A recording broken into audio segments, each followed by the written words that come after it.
You said last week that life is both suffering and bliss.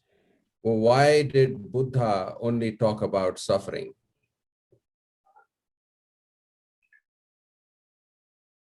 Because the bliss does not stay long. The suffering stays longer.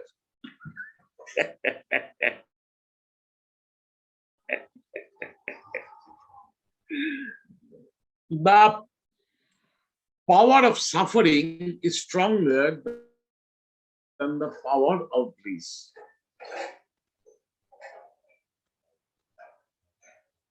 In my life, I will say, I was always in bliss. And then, being a guru, the suffering of a guru became so intense that for some time I lost the bliss. Then I regained my bliss. Even if I have regained my bliss,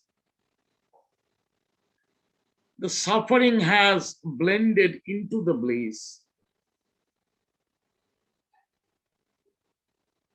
as a sad note of a song, as melancholic.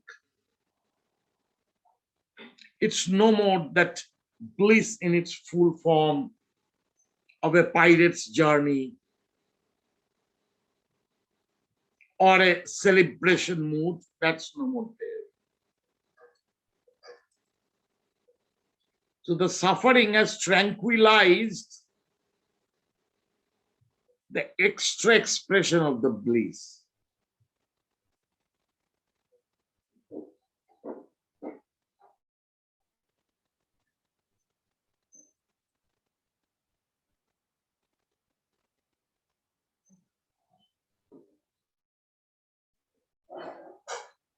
Because you know the bliss of the true guru is trained to be the bliss of teaching, sharing the truth. But the truth is not in words. Truth is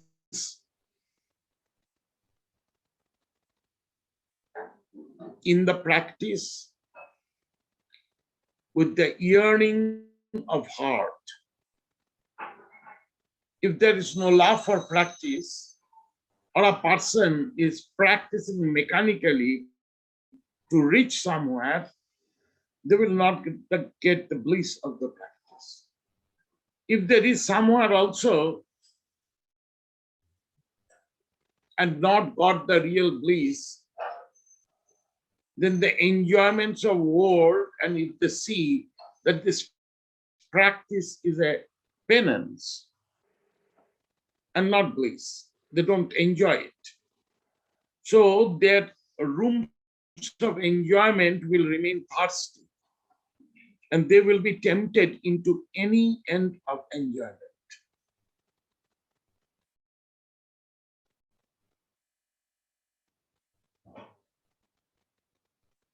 It's like the story of the Asuras, like Ravana, Kumbhakarna, Mahishasura, stories of the Asuras who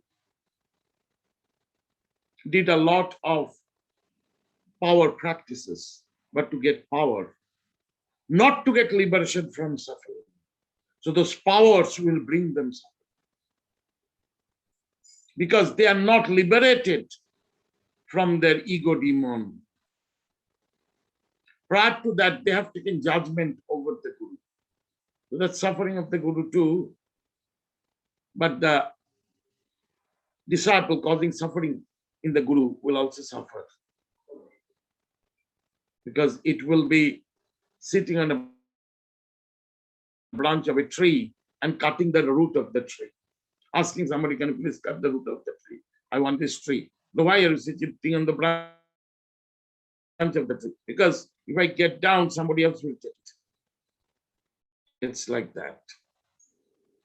It's that idiotic to go into powercraft. So those who have not got the bliss, the enjoyment of yoga, dhyana, samadhi, their enjoyment will go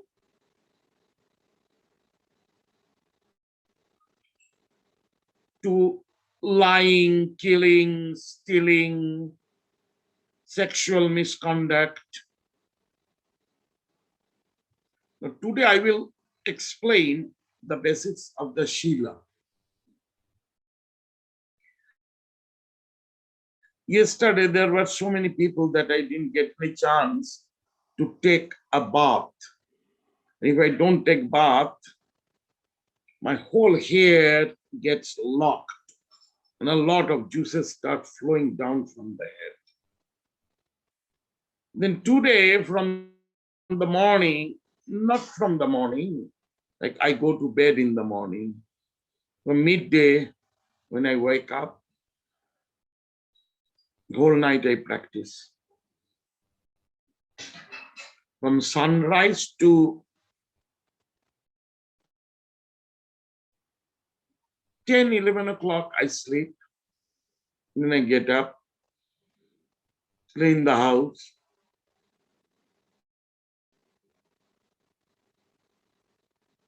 Nobody, Ma doesn't awake by then because Ma practices some 4 hours at night.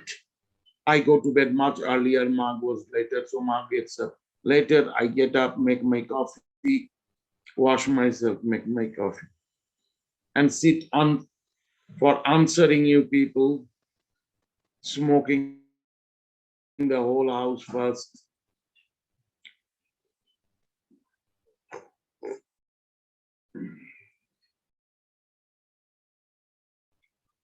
Then I meet people.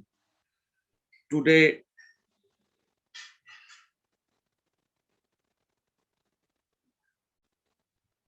there were continuous people whole day. I was taking meditation classes, then new people came, absolute new people. Just talking to them, I forgot that I've not taken bath, I've not taken my second meal.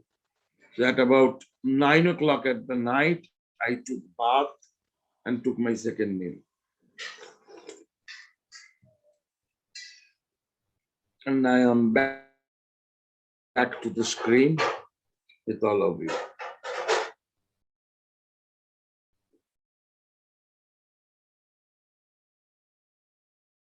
So this is my routine now. It's going on now. Time to time it changes.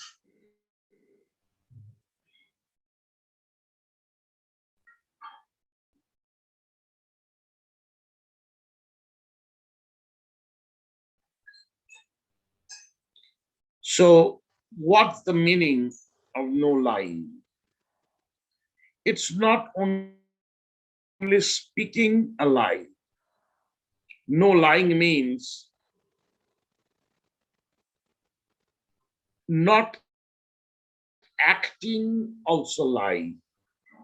Like don't present yourself what you are not. Don't be someone who you are not. So this will check the identity crisis. If you focus on yourself and you know, try to know who you are. Just as a human being who you are, how do you find yourself with others? You don't have to pretend anything, be yourself. That is not lying. Again, if you are hiding your identity, somewhere you need to. Suppose spiritual practitioners hide their identity to a long time. Even after taking sannyas, passing through the virtues, life, I didn't take the ropes of sannyas for a long time because I was watching myself how far I am a true sannyas. It's a practice. It is not an identity. So I took sannyas in 1984. Actually, I got sannyas diksha in 1981 when Anandamayi last came to Calcutta.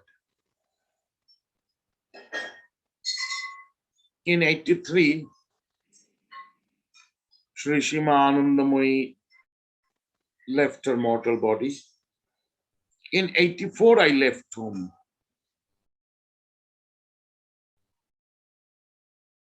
It was difficult for me to carry on the expectations of the home and carry on with my practices and my dedication to my Guru.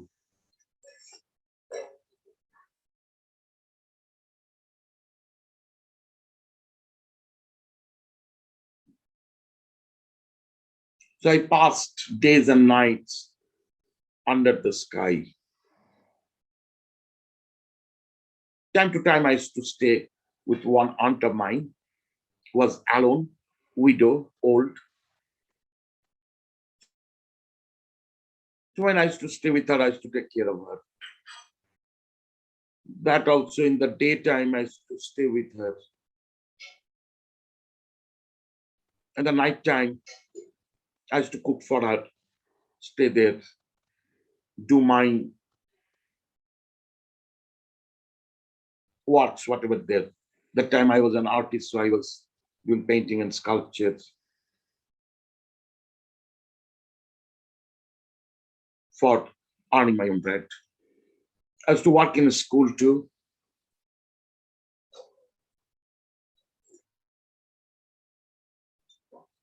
So I have kept my things with my aunt, and I alone used to pass the whole of night in the cremation ground, Calcutta.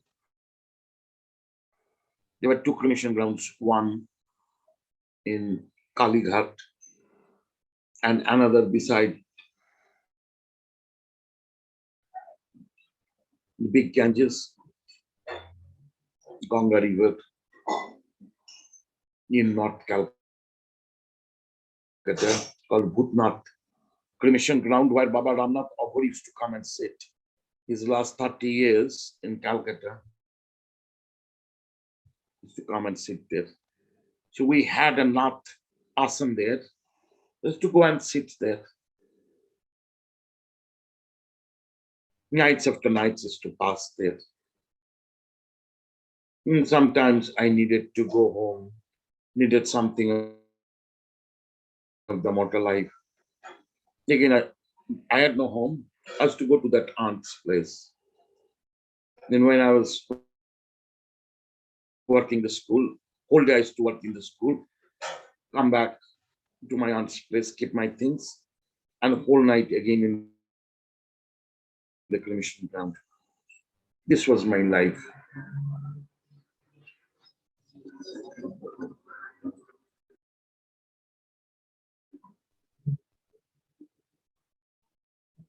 In that time, I did a practice called Ajagahar Brat, which is not sleeping.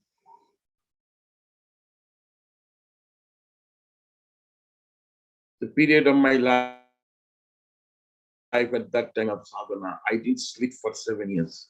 And then not sleeping was easy. But not sleeping means not doing anything. Remain in samadhi. Whole night going to samadhi. It's more than sleep.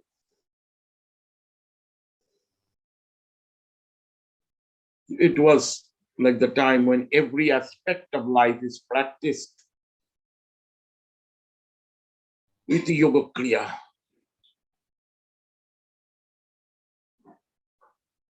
Then passing time with Guru. Went to school, coming back from school, went to Guru. by 9 o'clock at night, finished Guru's time to meditate to Guru's meditation, and entire evening staying there as to walk back to the cremation ground, stay the night there. Next day, again I will go to the aunt's house, take a bath in the Ganges. Then early in the morning at sunrise, I'm going to the aunt's house and again changing the dress, go to school, like this. This was life. So still that time I didn't know that I am a true sannyasi or not. I'm practicing. So why I will put on the signboard or a hoarding board in my dress up that I'm a sannyasi. And I was under no ashram. My guru didn't particularly give any dress or anything. This is my Vedanta guru. So we had no particular wearing of the dress in that sense. When Ananda Mohima gave me Yog Sannyas, she gave me an internal practice. So that practice gave me enough power of Vairagya that now I can live. I can live under the sky, I don't care. Until and unless that time came, I didn't go out because I was, through my guru, connected to many ashrams. And time to time, I used to go to those ashrams, stay with my guru and invited. So I used to see that one set of house and family people have left and made another set of house and family. Where various types of dresses they have left, they are taken into one jersey. That's it. The Krishna, the desire in most is not gone. And if the desire goes, they cannot carry on an organization. It's not possible. No desire and organization, establishment cannot go together.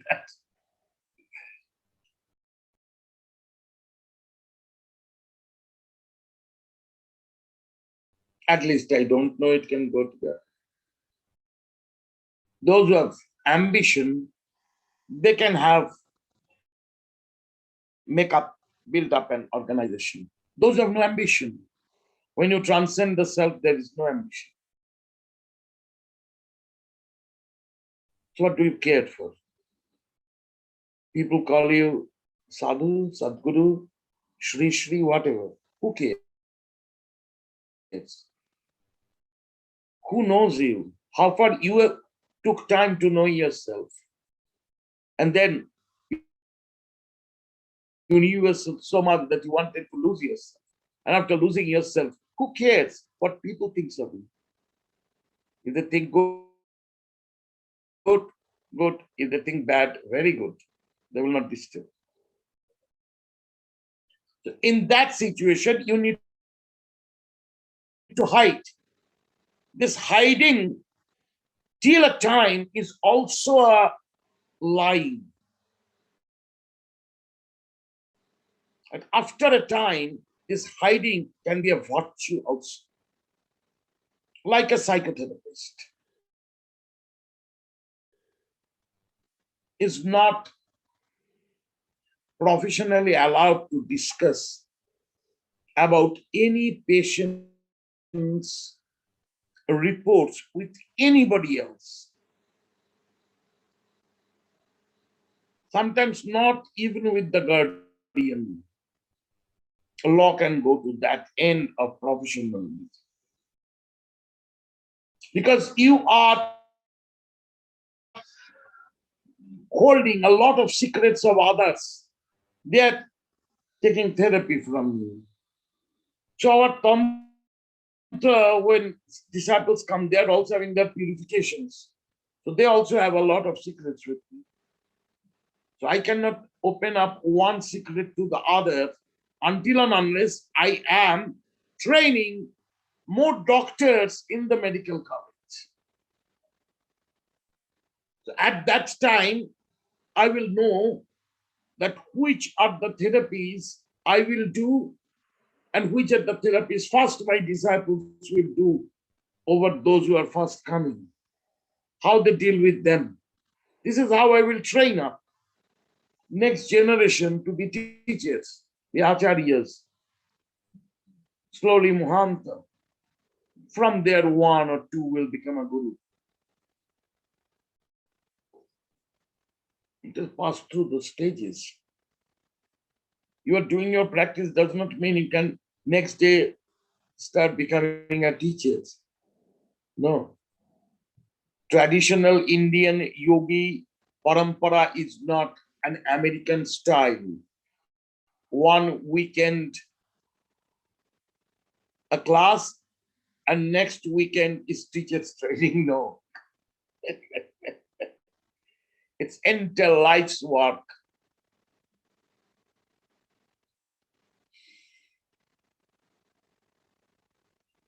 So I first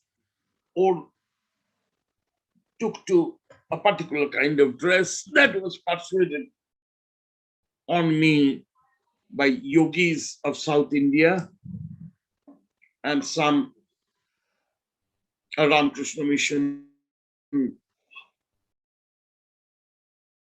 big sadhus that time. Also in Ramakrishna Mission, there were enlightened beings. There was one Mahapurusha in Bangalore Ramakrishna Mission called Purushottam Devji Maharaj. He was an enlightened being, Atmagyani thing. He was a self-realizer. So I was invited there by Swami Harshanandaji and stayed a month there.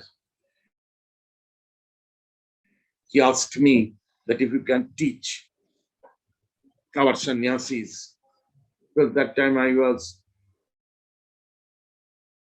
in like repeated samadhi whole day. That time I was invited by a yoga kendra, Vivekananda Kendra in near Bangalore. And there I was going to this samadhi. So they were saying, Maharajas and yogis were coming to that yoga ashram. So they were inviting me. That time they said, why do you not wear a robe or something that people know you are a sannyasi and you are a yogi? I said, why people need to know by my dressing? I'm not a teacher that I will wear up a dress that people know I'm a teacher. I'm not.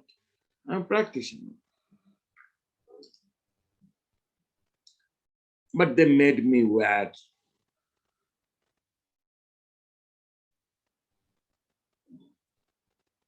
And near about a sannyas vesh. I was wearing a white vesti, like a lungi, and a white kurta, very plain, simple like this, one stitched. Fold a cloth and stitch. I used to stitch with my own hand. That time I was following this virtue, the practice very hardcore.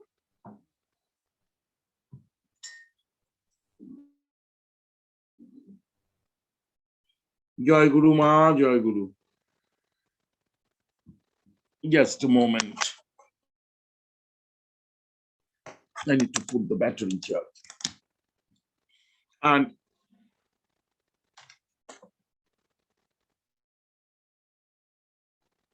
a kurta. Then when I came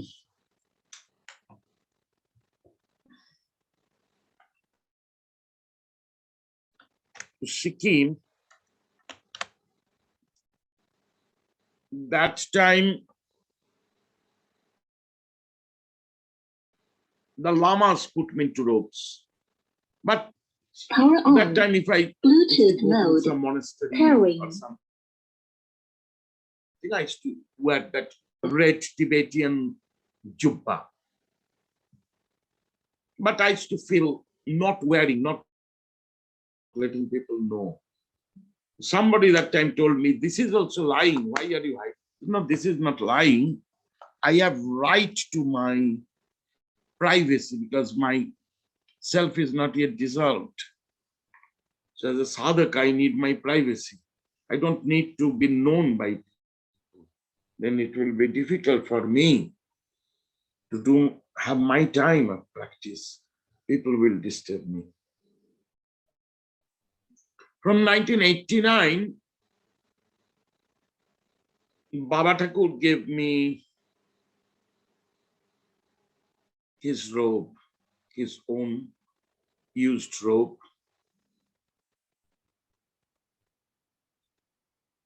I was very shy to wear it. This was the robe I wear, like what we called al-khalla or jubba. And his lungi. So I used to wear a white overall and a white lungi. Then when I came to the land of lamas, they presented me this Buddhist tantric robe, this a mark of respect. So that came up. They tested me, the lamas, they talked with me. After some time, they told me, you should dress up who you are. I said, I don't care. The entire thing is internal. Why I have to wear a dress? But they persuaded me to wear a dress. They said in our society, so anybody disrespects you not knowing you. And so happened, a very big lama disrespected me. He did not disrespect me. That is not true. He did not recognize that from where I have come. I was searching that whether the Dasha Mahavidyas are in the Buddhist pantheon or not. It's 1981. And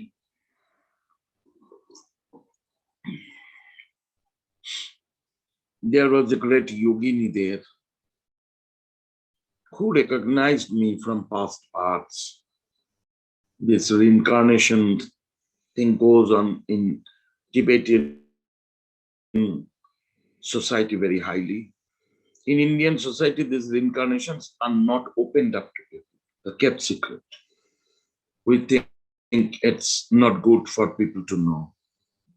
It's private. I need to know my past births only to regain those practices through memory as quick as possible. Nothing more. My gurus used to say that, suppose today you are a beggar. Yesterday you were a king. So if you sit as a beggar in the west side and go on saying, I am a king, I am a king, people will give you kicks in your head. So don't brag what you are not. Remain who you are. So I used to think like, I'm a practitioner. I'm also earning my own bread. I have to go to the outer world. So various people will ask me various questions and things. So there were those insecurities. And so there was hiding. But those hiding was not lying. They're my nishtha, they're my virtues. These practices of humility. And then also when I became a guru, in my front of me, 5, 6 people are sitting. Each one of them want to talk to me. They're very personal secrets. And I have no time to give each one a different time. So I will speak in languages and gestures that to whom I'm speaking, that person will understand, others will not even understand what I'm saying. Then I think it's just, he's talking mundane things, but I may talk very secretly with them. That is also a kind of lying. But know when it is Satpujana Hitaya Bahujana Sukhaya, for good of all, it is not lying, it's hiding, it's keeping secrets. It's technically a bit diplomatic sometimes, Sandhya Bhasha, twilight language, code languages, necessary. This is no lying.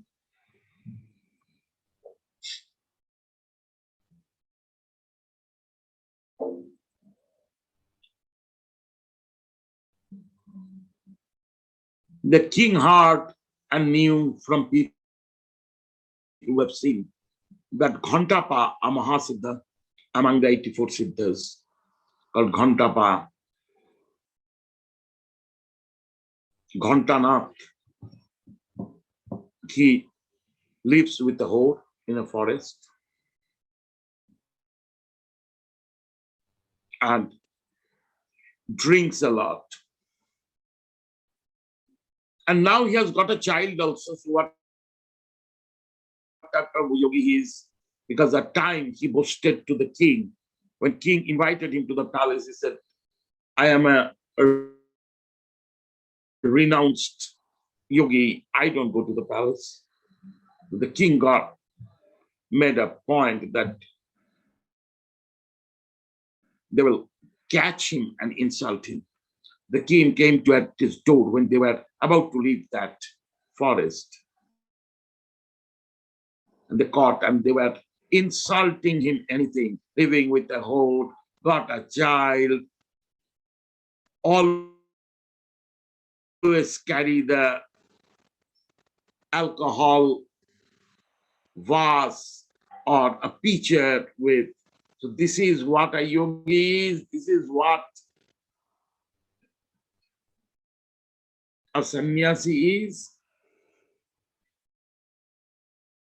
And Ghantapa, listen, for a long time.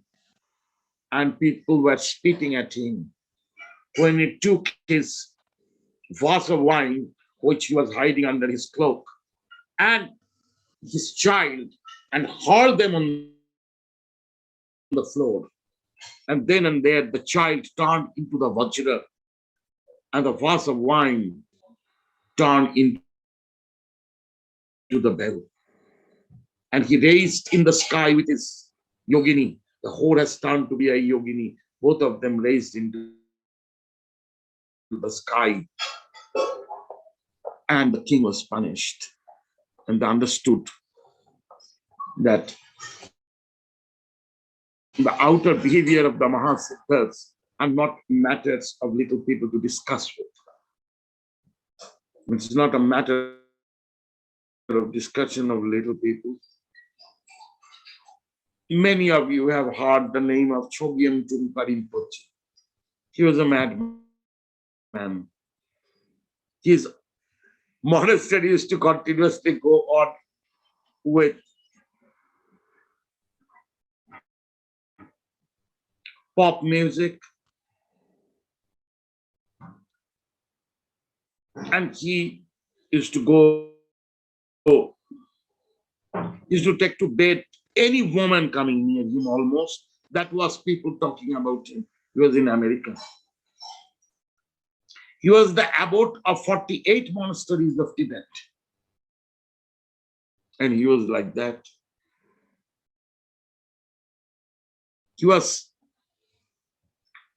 He's a reincarnation, great reincarnation. This Chogyam Trungpa Rinpoche's guru was the 16th Karmapa. So a geshe a professor, Tibetan professor, Lama only, monastic professor, met Karmapa's disciple and said, how bad is Chogyam Trungpa Rinpoche? And he went on talking against Chogyam Trungpa Rinpoche, so bad, so bad, so bad. And Karmapa is absolute celibate. And his disciple is like a drunkard, a fascinated. So after hearing for 1 hour, when that Lama has now stopped, he himself was tired of complaining to the Guru how Chogyam Trungpa Rinpoche is. 16th Karmapa said one line, good, that whatever in your heart you didn't suppress, you said. But foxes should not discuss about lions. 16th Karmapa said this.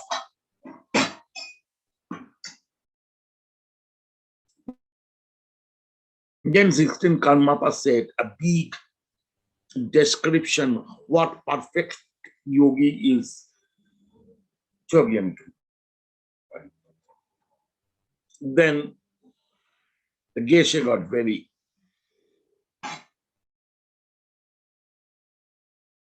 afraid that he has committed sin by speaking against such a master.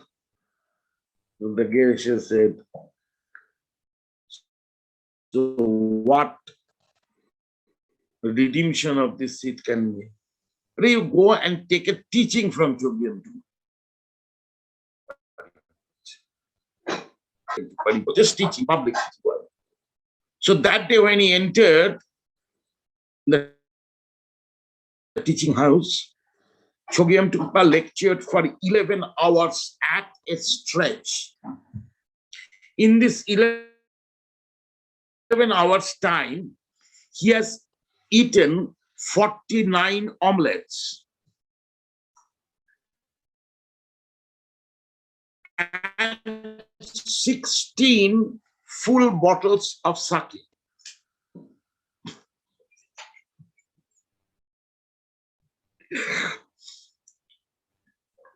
And the Geshe was like, oh my God, what he's speaking.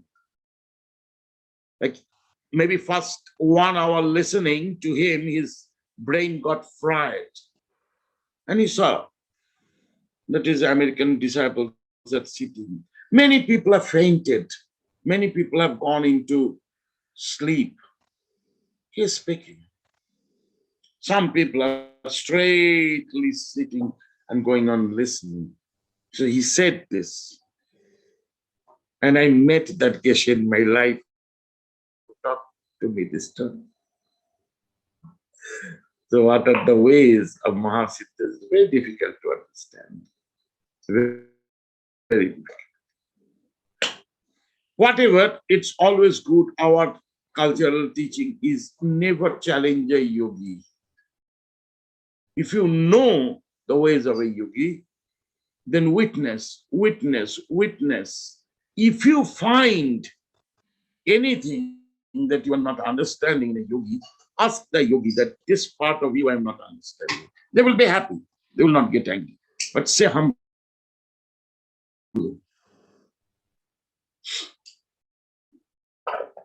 So like this.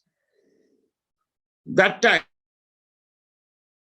that big Lama couldn't recognize from where I am coming or what practices I've done. He had his Kempo with him. He was a Rinpoche, and the Kempo means the principal of his tantric college. In Tibetan system, there is tantric universities. Not that if you are not initiated in Buddhism. So I didn't say that I am coming from the family of Atisha. I didn't say. I just said, without becoming an uninitiated Buddhist, one cannot know the Buddha mind.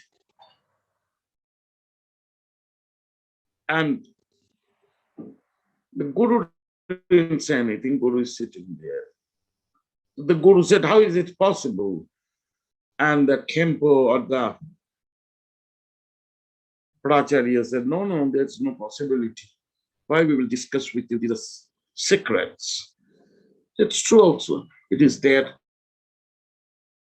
What you not to discuss? Then I asked a question that I don't know. I asked. How did he know the truth? He didn't get initiated by any Buddhist monk. Without being initiated by a Buddhist monk, a person cannot know his Buddha nature or her Buddha nature or its Buddha nature.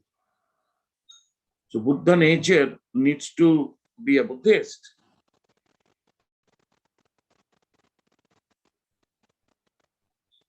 So they got a bit annoyed with it.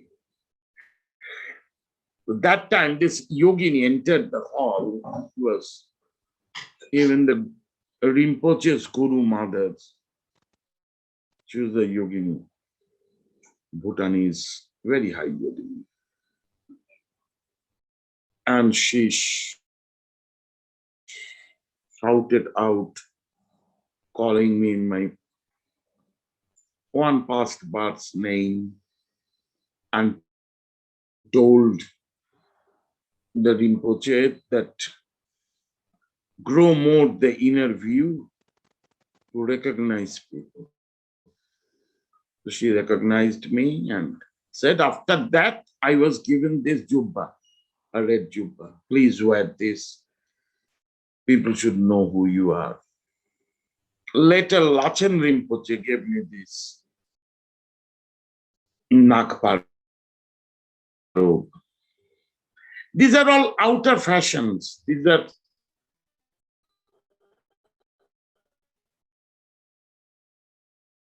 objects of respect.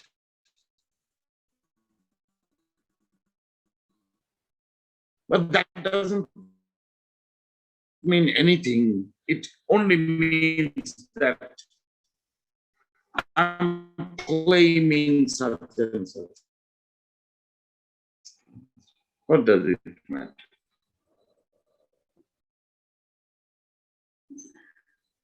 If anybody challenges me after monasteries,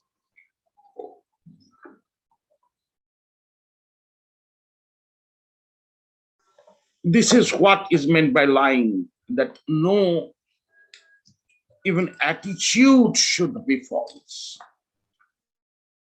But in another stage of wisdom, that strictness is not necessary.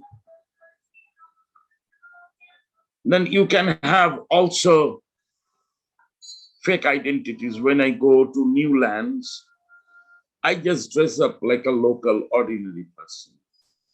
Because this is also a dress up, that is also a dress up. Some of my disciples here have seen me in easy dress. It's not that I like that. I like my this dress. With people to know them, see their culture. Try to reach people whom I cannot reach in my robes. To survey a culture, I need to hide myself. So that time it is not lying. That time it is a fun. I will tell you a story about it. Second time I went to Nepal. First I went to Nepal in 96.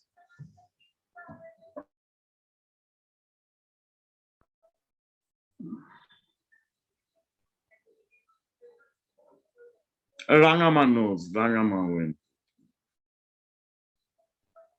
2003, 4 like that, I think.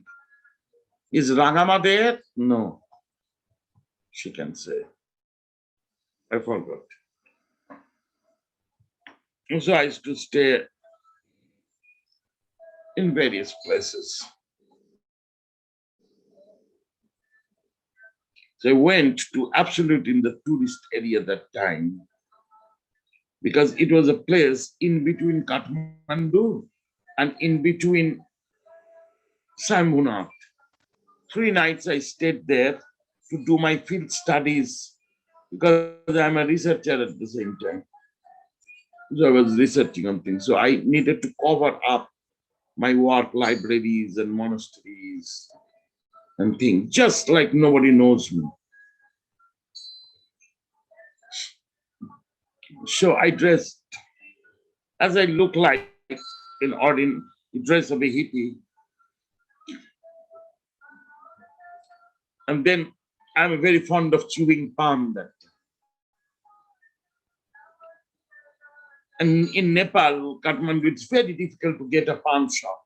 So such ultimately reached absolutely in Kathmandu center, Darbar Square, and after the Ganapati temple, underneath, like beside the Vaidab temple, there is a palm shop. So the palm shop is also some flat steps down, but there's a bench on the upper part of the beside the road where you can sit and wait ordering a palm there. So I ordered a palm. And the old man was sitting beside me, hefty old man. He went and sat in his son, I think, was sitting in that shop. And this man went and sat in that shop saying, I will make the pan. And there he did a thing. He took a pan leaf and started writing Aghara mantra 108 times with the line and the katha, the two things, the red and the white thing they give in the pan. So he mixed it and went on writing 108 Aghara stutis. And I was a hippie with glass beads in my head and screws and nut bolts in my dreadlocks, wearing a baggy pant, thigh pant, and a t-shirt, and plastic mala, smoking cigarette, a quiet thing.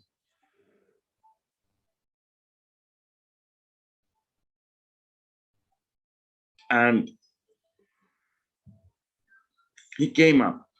I tied my dreadlocks like this, just like the hippies do, like that. Tourist area, so many hippies are there. Nobody will look at it. So this panwala made a pan, came up, took my hand, gave in my hand and said, Adesh, and said, this is from me. This is my welcome pan. This is from me. And for your order, how many pans are you make?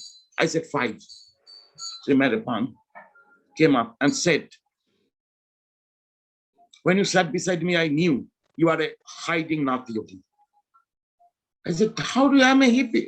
So don't say that. Your dreadlocks are not hippies' dreadlocks. And I touched your pulsation by sitting beside you. They said, so you are also a practitioner in that? Well, yes, I am Ramnath Baba's disciple. So I said, okay, we are Guru Brother. And I said, I am also Ramnath Baba's disciple. She asked me, what is your name? I said, my name is Satpurananda. He said, I have heard about you. You are from Bengal. I said, yes. So he asked me, how do you know so good Nepali? I said, I stayed Gangtok. I've learned. I'm not very good in Nepali, but I can talk 1-2 lines. Then he said, so you have newly come to Nepal? I said, yes. Okay. So it's said, Baba used to also camouflage in a new place for 7 days. So when you are coming up in your real self, I said, I first see the area, investigate there. So after 5 days, 3 days completed, I took my robes. And when I came to Darbar Square, there are many sadhus there. And when I first came, they were, come on, I will tell your fate. Come on, your life will change. All these things they were saying. So when I went there, and this person I did know, he's the priest of that Bhairav temple. It is his parshap. He came out with me. So all these sadhus, I had my trident in my hand, my blue robe, my everything. And they were saying, oh, you are Satpurananda Badhu, but you look so familiar. Well, why not? The other day you were giving me Diksha and Shiksha, and you gave me mantras and says this and that, what not. You spelled about my prophecies, and we laughed and laughed. Had a real time, good time. But it's like that. This hiding is not lying. If I do not disclose truth about anybody, which is one person's private truth, which is with me, that I am not ready to open up. What is my secrecy with my disciple, one disciple, I am not objected or subjected to speak this to another disciple. But I can speak out that I can. But why I will need to speak? If I need to speak, give an example, I will give. But secrecy, I will not open up anybody's secrecy, those who doesn't want to open up their secrecies.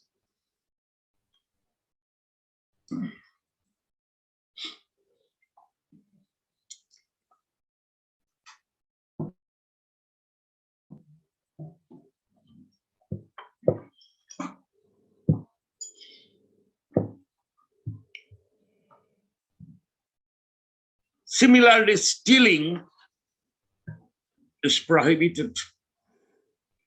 But stealing, like when I learned from Baba Tikuritis, that if you have heard or taken wisdom from a guru,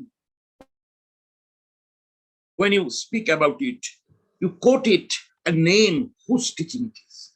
Don't make it your teaching. That is also stealing somebody's words. Always speak within inverted commas, or if you have said something, you say, I have learned it from so and so.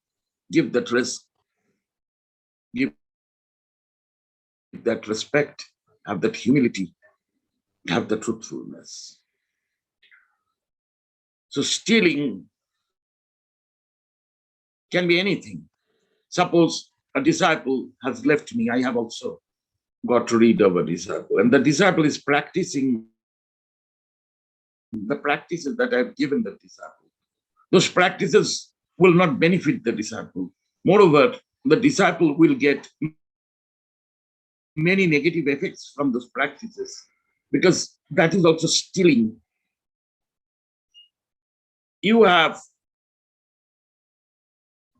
disparaged your guru, and the wisdom or practice you have got from the guru that you are using for your own benefit, it will not come to your benefit. It will not happen. Real magic happens there. When you learn from a guru, how easy it's to learn then and there, and miracle is there. When you have gone against the guru and your siddhis are gone then and there, your accomplishments are gone then and there, your total application of your yoga is not working for your own bliss. You're trapped by your stealing. But again,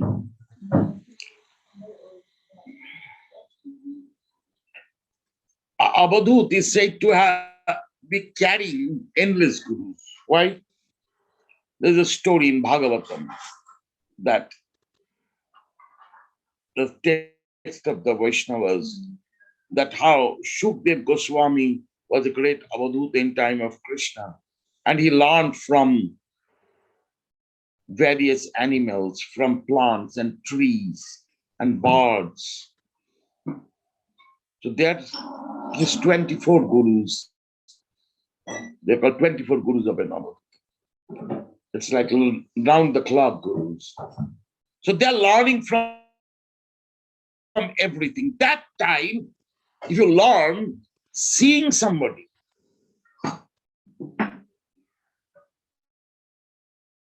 that is yours. But still, when I have seen somebody and learned from somebody, when I will speak, I will say, I have seen that great master, a Siddha do like this. From there, I picked it up.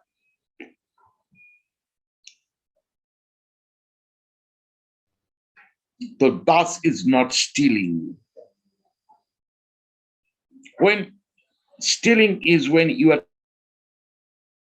taking something without permission, not only without permission, without respect is also stealing. You are not respecting the source where you are getting it. It's stealing.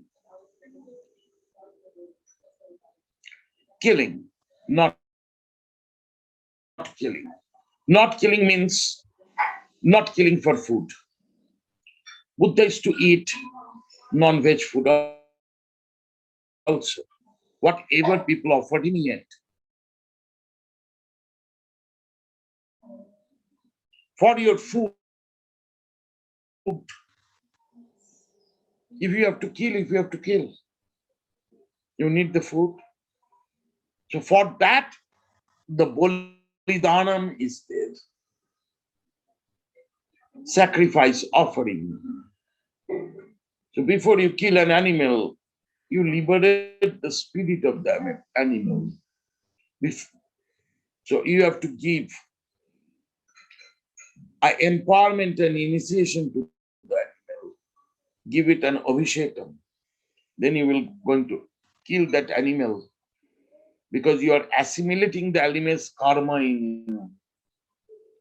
When we eat non-veg, we purify the meat, that its soul goes to a higher plane of evolution rather than going to a lower species or being born in the same species of that animal.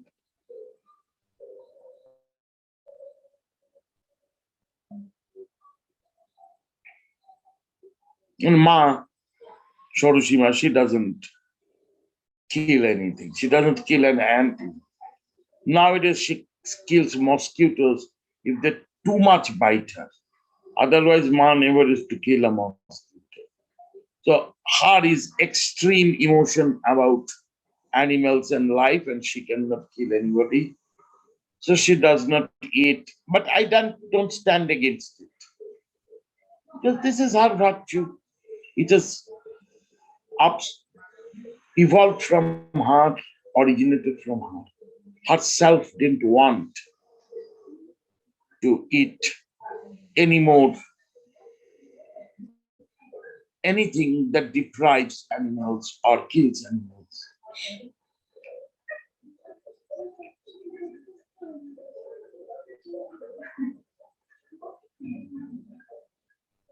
Before she came to me, 18 years before she came to me, she gave up non-veg, not very, very young age, because she felt not killing is a virtue. Then not killing is not insulting anybody also. If you insult somebody, is also you are killing that person's respect. Not killing is also fighting with the Guru, because it is said in the virtue that if you are shouting against your Guru, it is like same scene as you are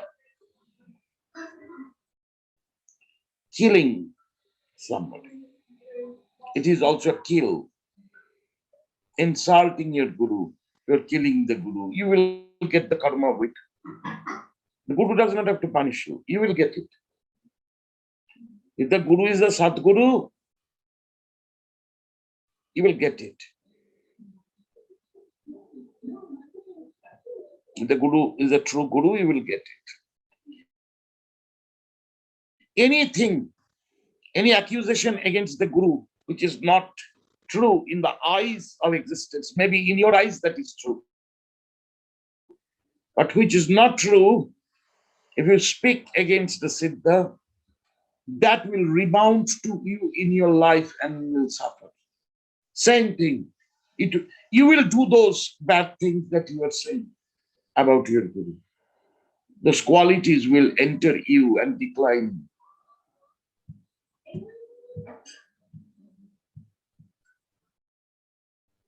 So this is not killing. Killing is also making somebody lose his livelihood. If you are responsible for somebody is losing the job for no reason, that's a reason is different. That somebody has done such a wrong thing should not be kept in the job. That's different. But if you destroy somebody's earning, you're killing. It's a sin equal to killing. So not killing will go to those ends.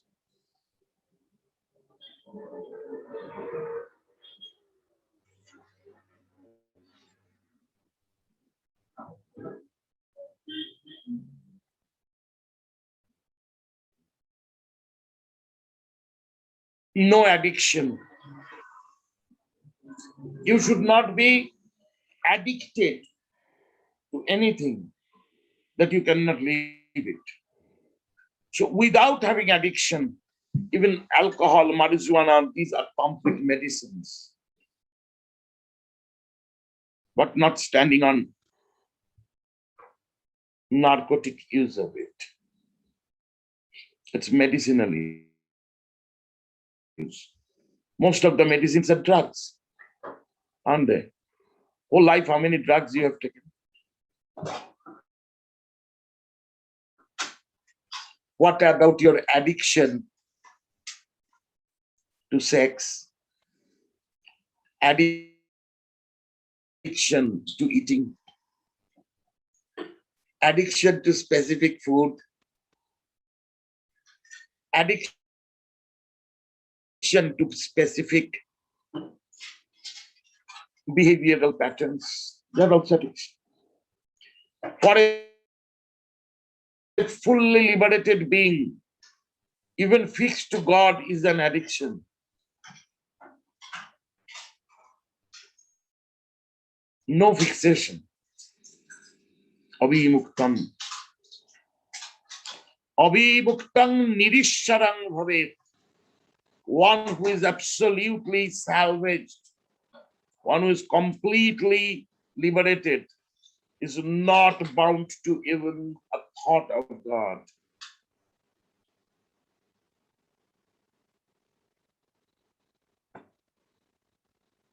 Now those who are God-fearing people will say you have got some satanic teachings.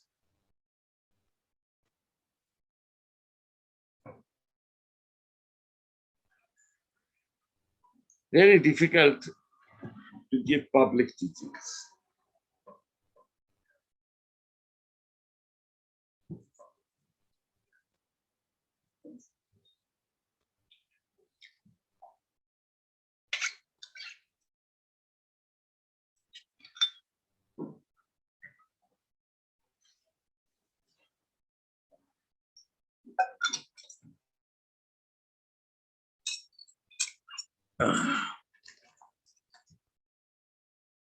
And what is sexual misconduct? Sexual misconduct is not abstaining from sex, not abusing any opposite sex or anybody's sexual abuse, not having sexuality without the consent of the partner,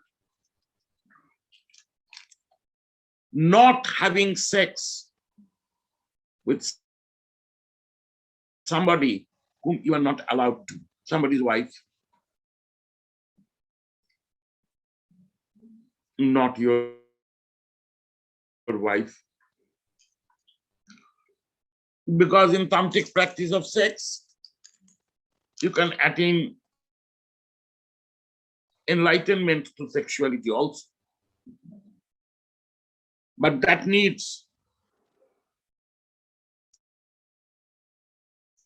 mainly to be a promised relationship. Without a promised relationship, tantric copulation cannot be practiced. There have to be a Shaiva Vivaha. There have to be a tantric marriage. Except avadhutas and avadhutis who are absolutely liberated.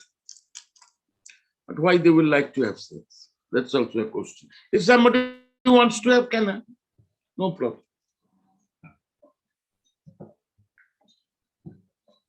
If somebody in a sexual relationship has never disrespected the partner, never abused the partner, never tortured the partner, with full consent and full respect has gone into a copulation, it is not sexual misconduct.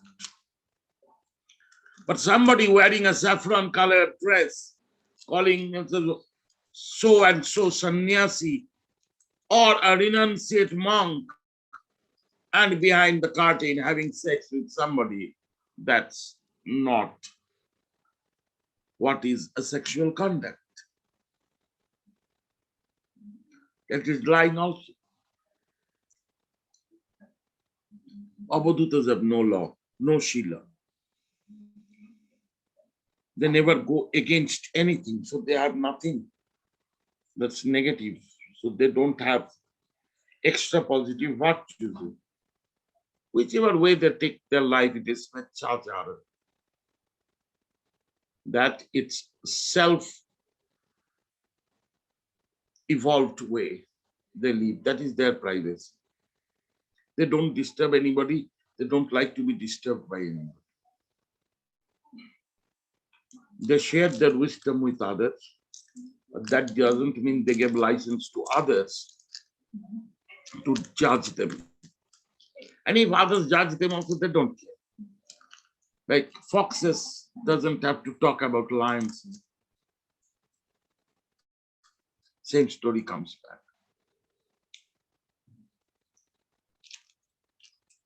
So such is sexual misconduct. Thus are the 5 Śīlas, are the 5 virtues of not killing, not lying, not stealing, no addiction, and no sexual misconduct, have various ways according to the standard of the yogi. And avadhuta does not have any kind of Śīlas as such. Shouldn't have. They have their own styles.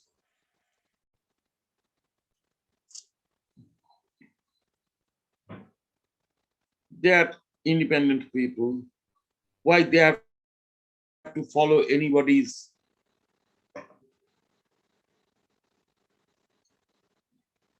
expectation and image? They don't care for image. They don't care for it. They are avadhutas. I am a sannyasi because I have no attachment.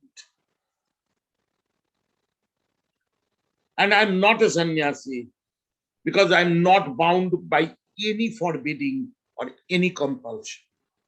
I'm an avadhuta. Adesh.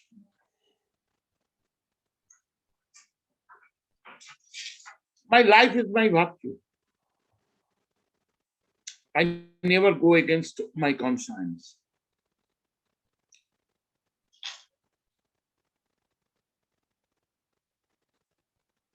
Many things are so queer that common people may make stories about it. How bad, how scandalous. he drinks, he smokes, he has your darkening friends around. The problem, they have not got it. They wanted to do it, didn't get it.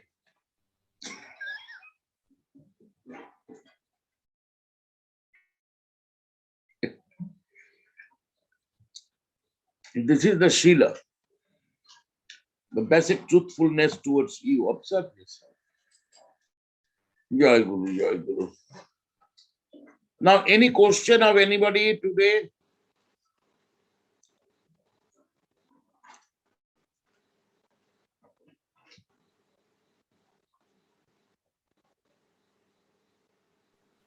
Yes, Baba. You talked about addictions today, and I wanted to ask you. I was addicted to alcohol. It crept in very, way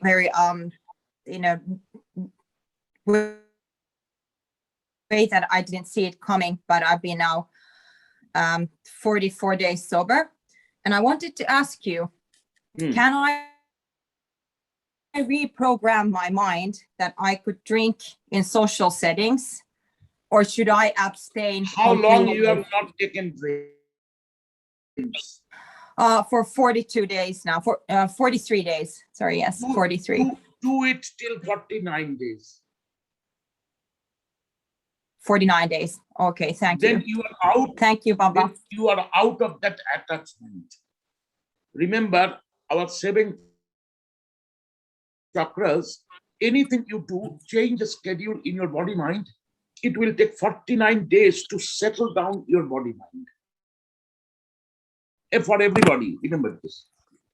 So in 49 days, you get it into an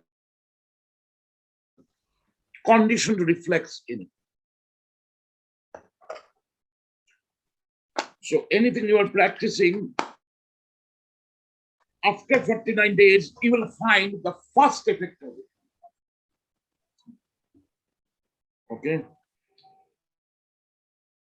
And once you win over it, then you can drink, and you may not drink.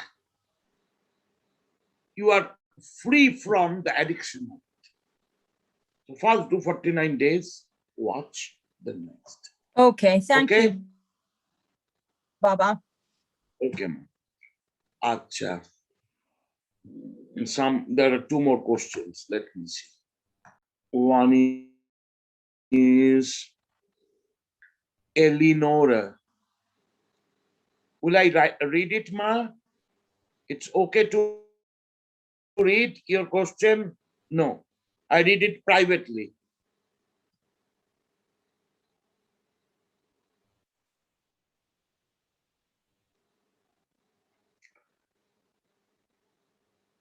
Oh, you are Lachin Rinpoche's disciple. Hi, Baba, I'm from Mexico. I'm a student of Lachin Rinpoche. From Sikkim, now I'm a student of Saraswati Rinpoche, daughter of Chatral teachings. Thank you for it. Okay, Ma, it's very good to know.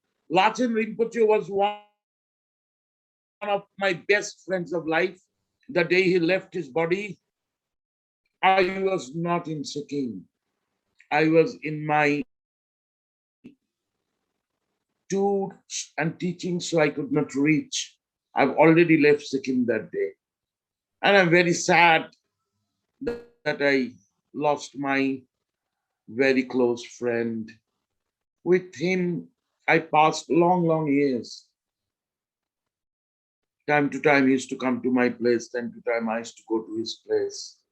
His son is now studying in Chatral Rinpoche's monastery in Sikkim. I stayed 35 years in Sikkim.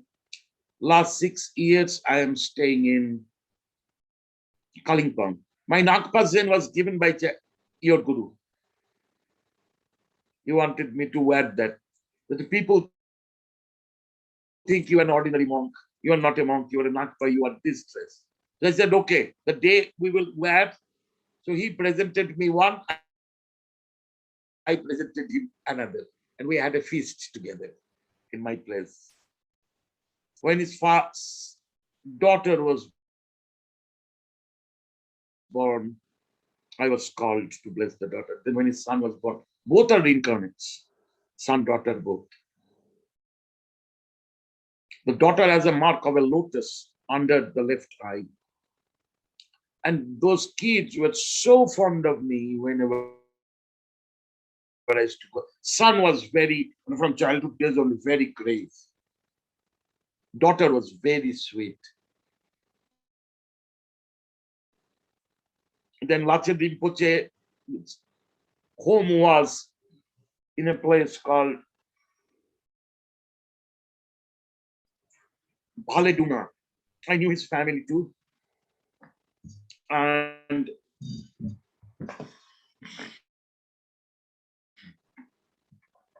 in his village home, I have also gone. And I met his childhood days friends. When he used to play with them and they used to cheat him, how he used to manifest his power and say, you cannot cheat with me. So we were very good friends now. I miss him like anything today. Just today I was speaking about him, that how much I miss him. Very simple man, very heartfelt man. He's a high yogi. He used to also learn yogas from me, internal yogas. Very beautiful person, Lachen Rinpoche. Lachen Rinpoche, Lachung Rinpoche, both were my friends. Lachung Rinpoche is still in his body. I've not met him for the last 6-7 years since I've left Sikkim after the big earthquake. So it's beautiful to know you, Lachen Rinpoche's disciple. And I have met Saraswati Ma also, because Chatral Rinpoche, I considered as my guru, though in this lifetime, I was not formally initiated or anything, but this Kadam Chotten has been presented to me by Chatral Rinpoche, and what his Dorzelobe told me, like his, under him, the Acharya Farping told me that it's a recognition of yourself being an Abadhuta Jokchanpo. And then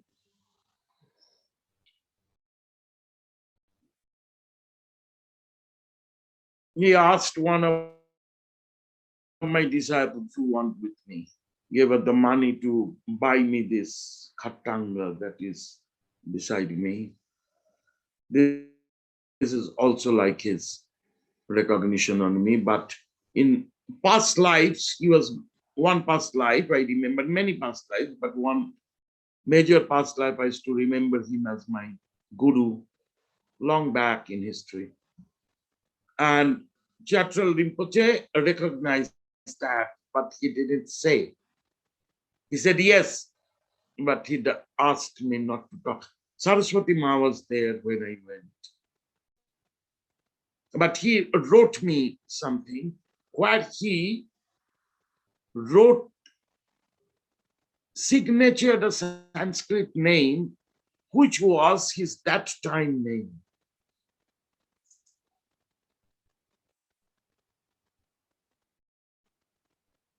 I have seen Chatral Rinpoche twice in my life. Once when I was a schoolboy,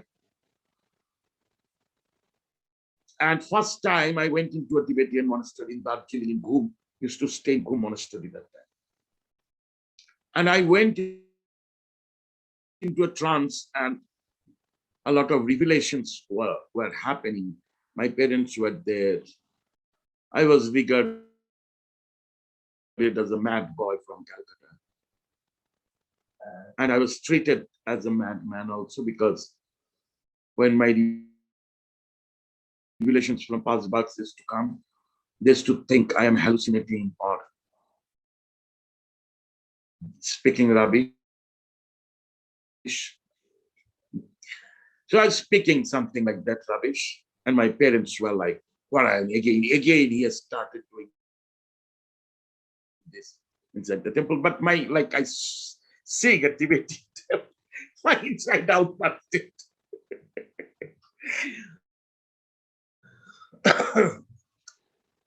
I was positively overwhelmed. And then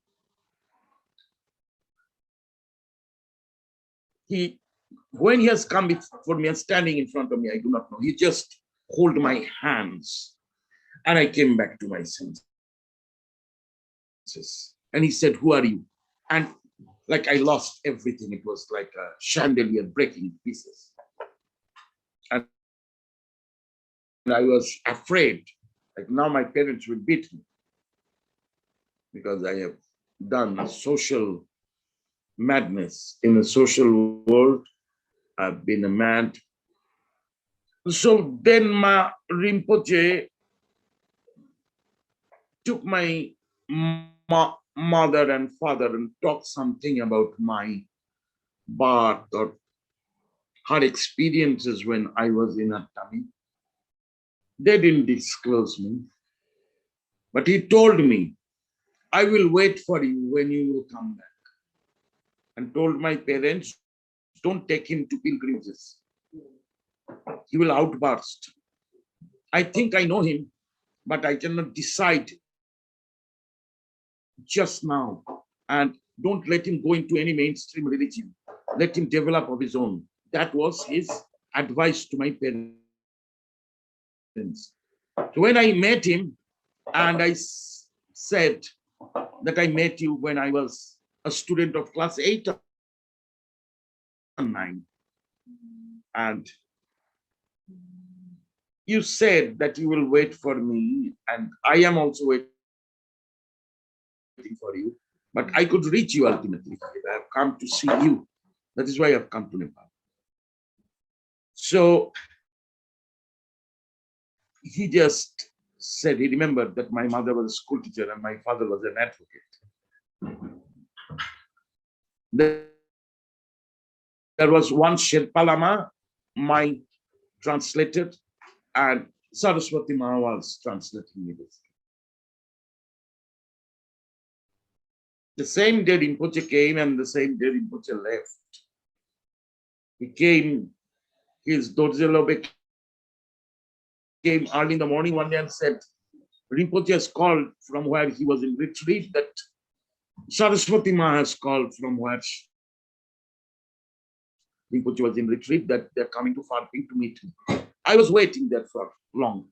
I was just waiting there. I went to the monastery and heard he's in like unknown retreat. So I didn't disturb. I hired a place and was staying there.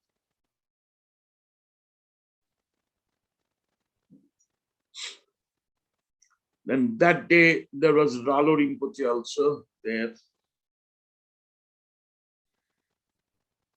And some more people, 4 or 5 people were there.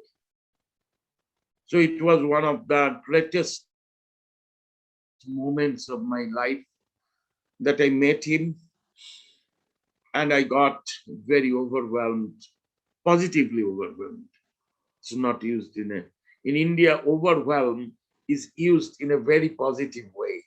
It's like in your pure emotions, that is meant by overwhelm, Indian English. So I was crying. So I said, I have come just to see you. For years, I am yearning to come to see you. So I've come to see you. And then he said, you know very well who you are. I said, yes. Then he smiled and said, yes, I know. And then he just jumped up and fetched this stupa and placed it on touched my head and gave it to my head. And everybody stood up. I didn't understand it first. What does it mean? Because I'm not Tibetan, I'm Indian, Bengal. And these customs, I am not, Tibetans have very subtle customs. Like how you pleat your scarf, that also according to a custom that people will know by seeing the pleats of your dress, what is your practice. I don't know everything. I'm a non-monastic yogi. And then Saraswati Ma also talked with me. Rinpoche Dorje came the next day and told me, Rinpoche said that you can show me my idam. I was shattered. How do I know what is happening? Yes, Rinpoche said you can show me my idam. So you have to show me my idam.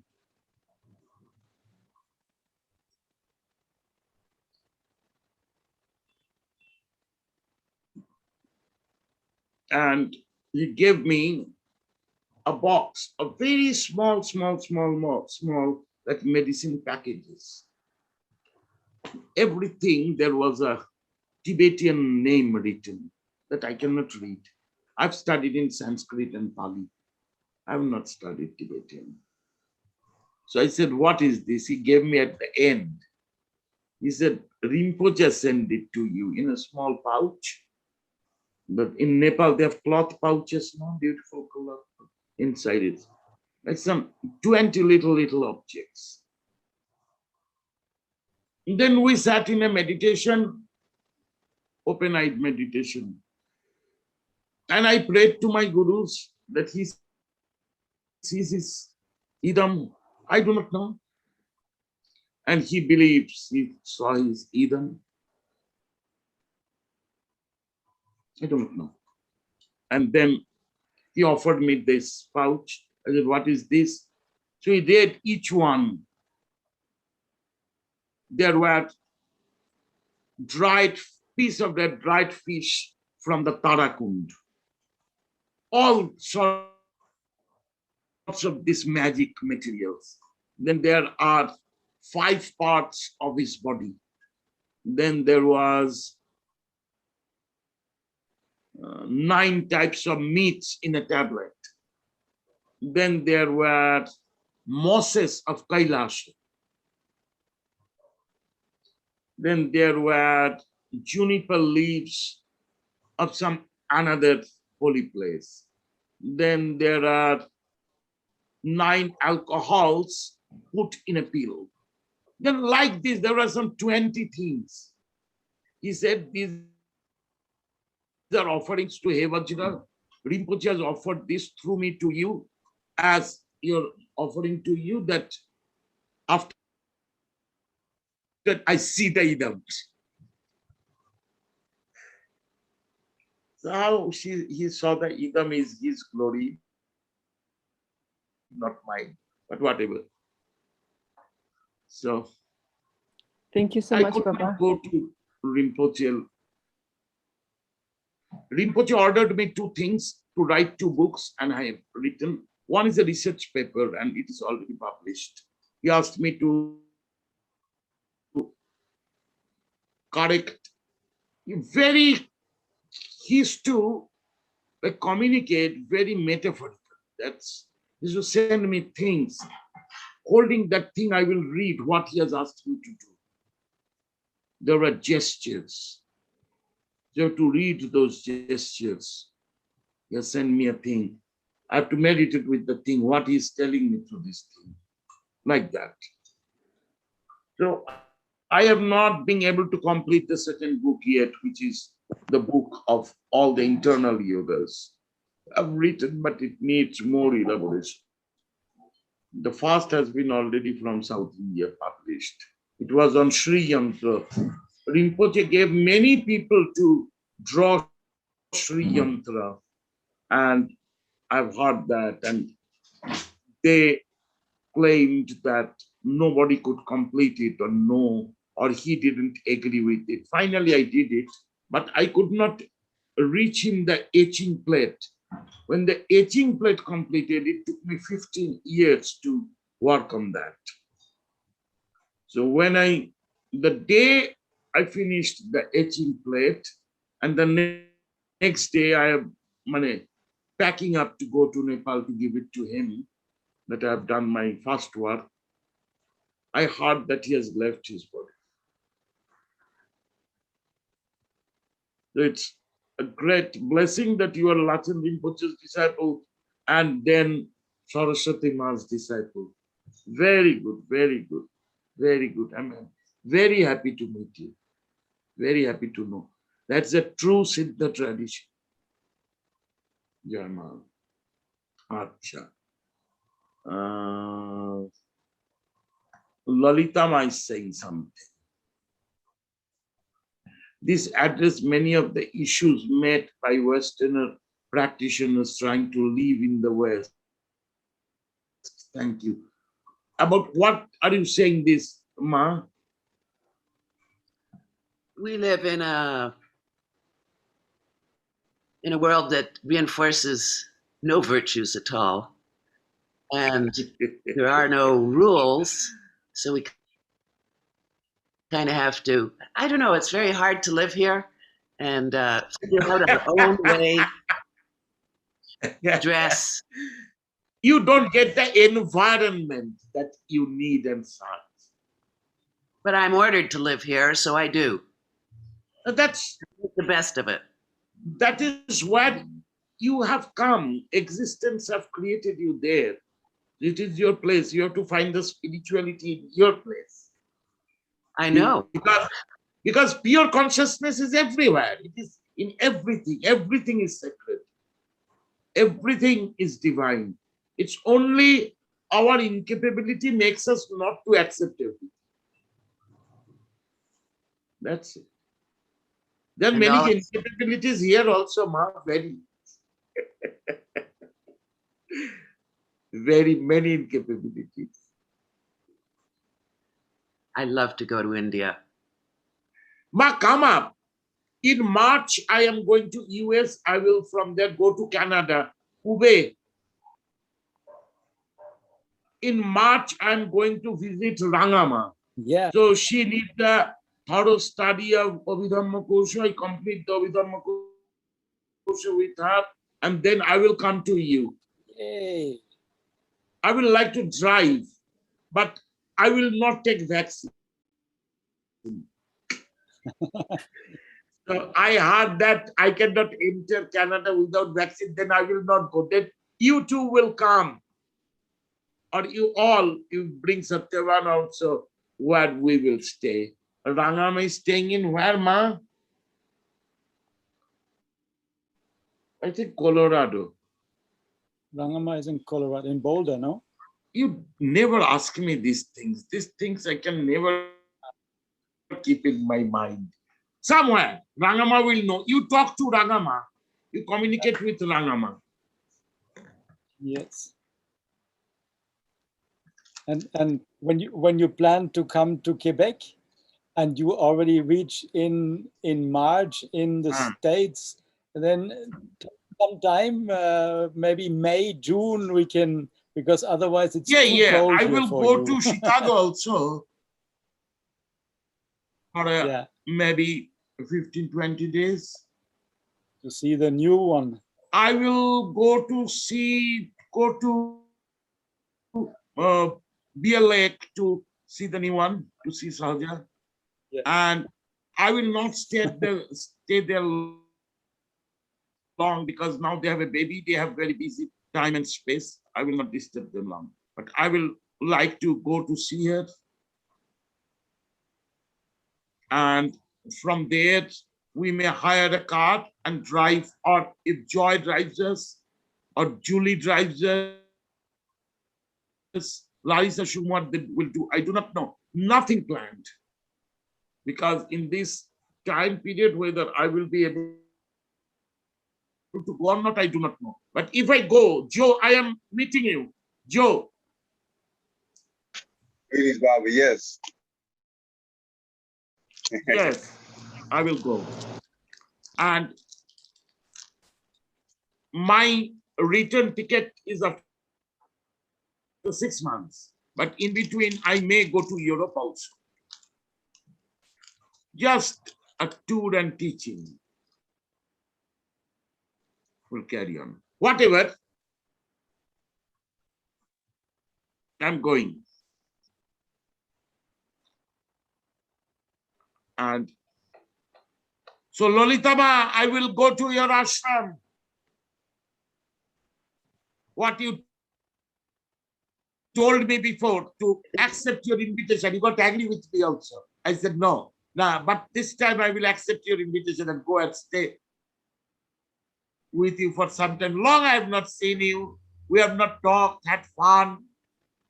So I miss you. I will go to see you. I would love that. Or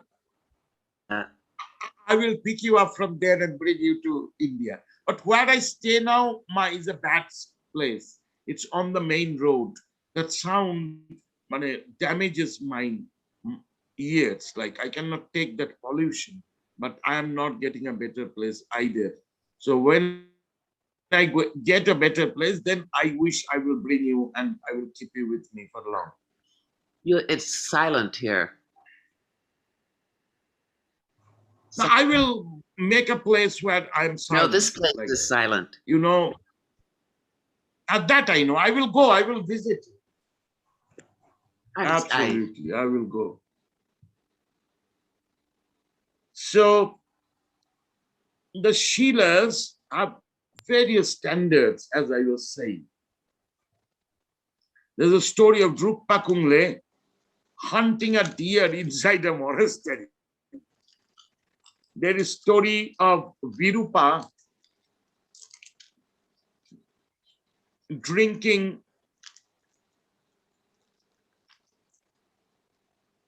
inside the monastery, hiding and eating up all the pigeons of the monastery. Like, that's many naughty stories of the Siddhas are there. But yes, when one becomes an Abadhut, there's a Swechachari. Means what they choose, they're independent, they're Zen. Now, they're not bound to any rules. Like there is two ways of teaching. The teaching of an Acharya is exemplifying teachings. Like what he leaves, he teaches that. But what the yogi gurus teaches is not exactly what they are practicing in their personal life. Because a doctor cannot go on having all the medicines that he's prescribing, he will die. Can a doctor afford to exemplify his prescription, take all the medicines of all the prescriptions he has written for all the patients? He will die. So Guru instructs you in what you need, does not necessarily practices. But all that he instructs you is in his wisdom. And that wisdom is practical wisdom.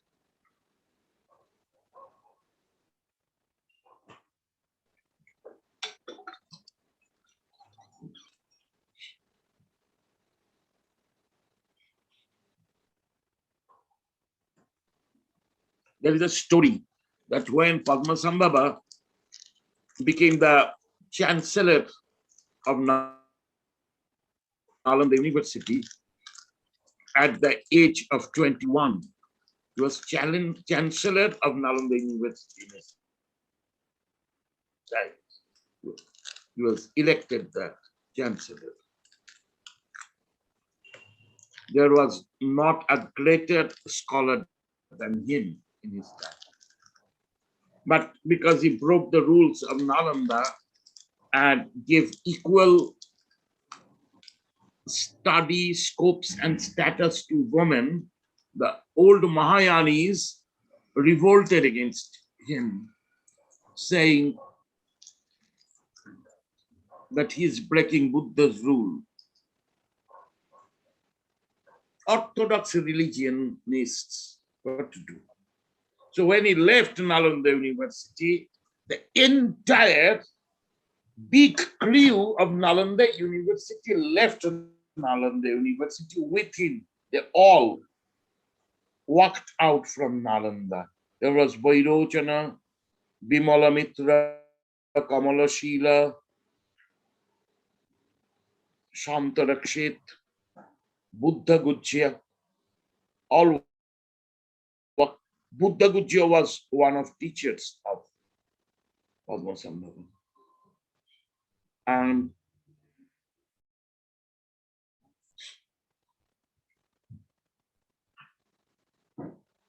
so that time,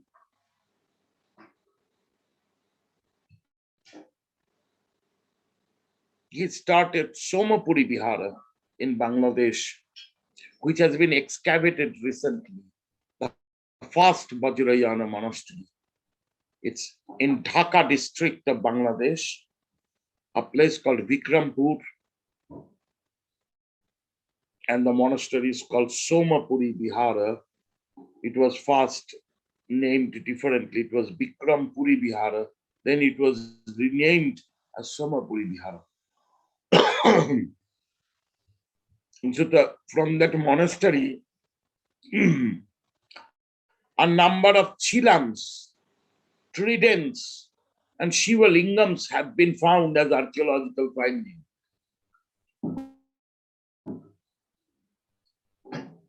So Shaivism was another brethren of the Vajrayanis that today both have forgotten. They have got separated. The families broke. It's time again for entire family to reunite. I'm working on this for a long time.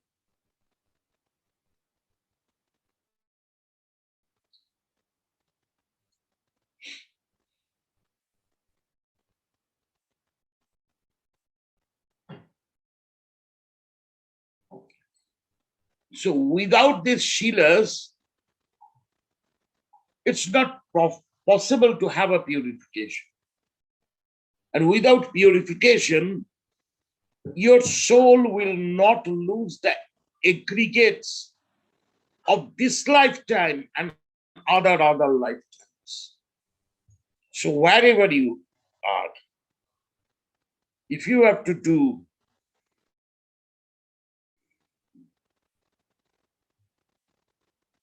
a purification,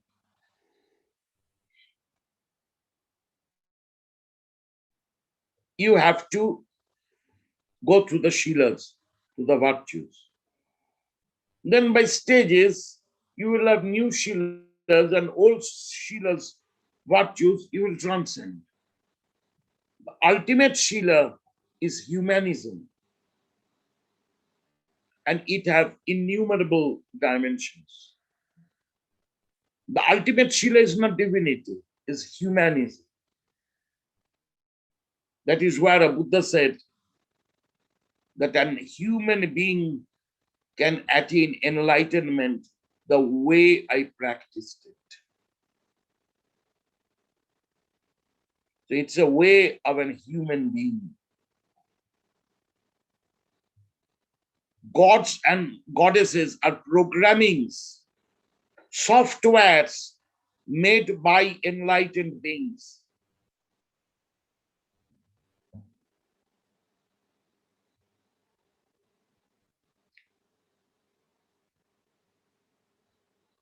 The ultimate practice of spirituality in the practice of tantra is knowing you in layers, by knowing your body totally in Hatha Yoga, knowing your prana totally in Kriya Yoga, knowing your mind totally by Raja Yoga, knowing your intellect totally by Samrajya Yoga, Rajadhiraj Yoga, and knowing your identity totally by Avadhutika Bheda, Avadhutika Yoga, Sahaja Yoga. The Sahaja Yoga is Dzogchen. Dzogchen is 24 hours, 365 days aware. Everything in practice, in awareness. When you go to bed, you go with the yoga. When you wake up from the bed, wake up with yoga. Then you are in yoga. It's 24 hours practice. And you can do anything. Anything you can make into meditation. And you can discover unbelievable structures of energies in and around you, or how you are communicated in and around. Many of my disciples in the West, where I have traveled, when we traveled from place to place, I gave them meditation of driving. 10 hours and hours and hours of meditation of driving. In this driving meditation, you will become the car after some time. Your energy will take over the car. And your driving will be like you are speedily walking. Everything will be in your control without alertness, in easy awareness. Similarly, eating meditation, sleeping meditation, urinating meditation, clearing bowel meditation.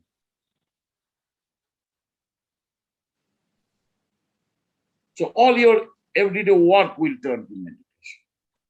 And how, when you are working, how you will meditate. Even in your livelihood, you are working. This is a process. One will learn layer by layer, and will not find any obstacle in everyday life, living, working, earning your bread, and practicing at the same time. In the busiest city of Calcutta, I'm born, I'm educated, I have done all my penances and practices in Calcutta itself. While living in Calcutta, I have become an avadut. Nothing became obstacle to me. That time, the bliss was so high that I never recognized any suffering. I started recognizing suffering being a guru. I took promises with my every guru to teach what I have learned from them. And whatever I have promised, I'm still keeping those promises. Those are my virtues. In the process of teaching, I started feeling sad how people misunderstand, how much people wrongly understand, how much people in their mind interpret and understand in the opposite, how wisdom of the guru can be translated into information and jugglery by disciples.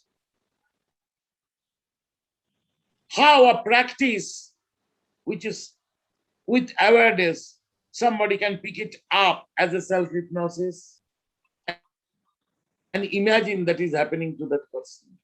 I started becoming sad. How much self-cheating is there? How much self-hypnosis is there? How much self-illusion is there?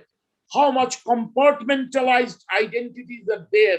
One identity is fighting with another identity. This moment, most benign devotee and disciple, next moment, stabbing the guru from back. I've seen all this. And by that, I went into such pain in my heart that 5 years I just sat in my seat, went to caves, went to cremation grounds, went to silent places and cried what I'm seeing, what I've seen with people close to me. How much all ego march going on.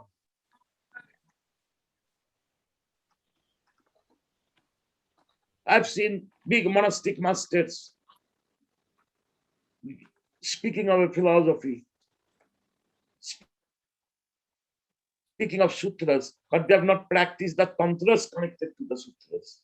They can even not correlate which sutra is connected to which tantra. tantra, they could not correlate. The body and mind is not tuned in one. In one hand, in tantric teaching saying, disparaging a woman is an unforgivable sin. Again, in sutras teaching, Buddha said woman will not enlighten. How they have a parity. What they're doing, these people, they're all showing how much they have collected. No realize that's why I realize. Then realizes does not like popularity, establishment. I told you, so long there is ambition, there is an establishment. When there is no ambition, no ego, no establishment is possible.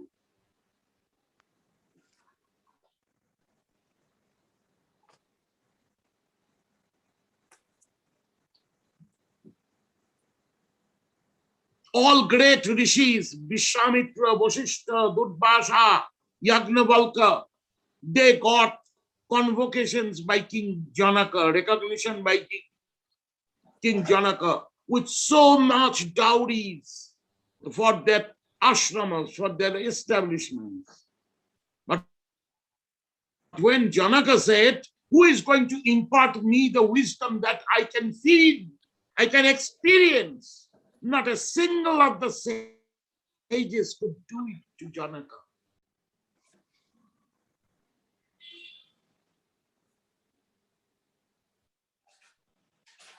Who did it? Ashtavakra. He's a crippled bodied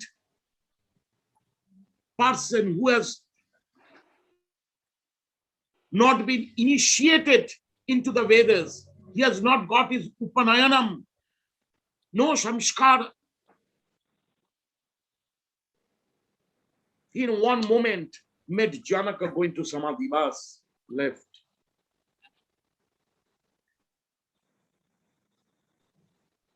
So by establishment, advertisement, marketing, who are enlightened, they don't look for establishments, identities, patents of their names, patents of their products, monetary selling of spiritual practice. They don't need. There is a saying in Zen, if you find the Buddha in the market, kill him. The Buddha does not go out for marketing.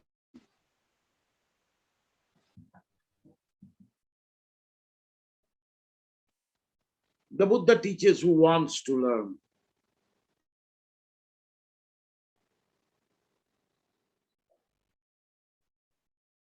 Okay, this much today. Shambhu Adesh, Aghor Adesh, Avadhut Adesh, Alakh Niranjan, Om, Om, Om, Om, Om, Har Har Mahakal, Jai Guru, Jai Manitai Gaur Premanande, Jai Guru. Jai Guru. Jai Guru.